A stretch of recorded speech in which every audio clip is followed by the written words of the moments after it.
आबादी के लिहाज से सरफहरिस्त 10 यूरोपीय ममालिक हैं। रूस अब तक यूरोप का सबसे ज्यादा आबादी वाला मुल्क है, जिसकी आबादी 145 मिलियन से ज्यादा है।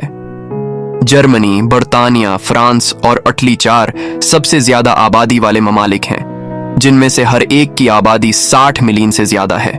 रशिया की आबादी 145.6 मिलियन, जर्मनी की आबादी 83.1 मिलियन, फ्रांस की आबादी 68 मिलियन, ग्रेट ब्रिटेन की आबादी 66.8 मिलियन, इटली की आबादी 60.2 मिलियन, स्पेन की आबादी 47 मिलियन, यूक्रेन की आबादी 44.3 मिलियन, पोलैंड की आबादी 37.9 मिलियन, रोमानिया की आबादी 9.3 मिलियन, नेदरलैंड्स की आबादी 7.3 मिलियन।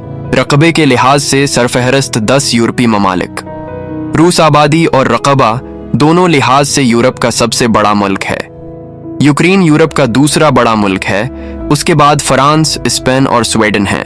रशिया का टोटल रकबा 0.7998 किलोमीटर, यूक्रेन का टोटल रकबा 603,500 किलोमीटर, फ्रांस का टोटल रकबा 533,940 किलोमीटर, स्पेन का टोटल रकबा 505,902 स्वीडन का टोटल रकबा 450,2प्रतिवर्ष किलोमीटर, जर्मनी का टोटल रकबा 307,114 किलोमीटर और फिनलैंड का टोटल रकबा 3,425 किलोमीटर, नॉर्वे का टोटल रकबा 3,302 किलोमीटर, पोलैंड का टोटल रकबा 3,681 किलोमीटर, इटली का टोटल रकबा 301 किलोमीटर।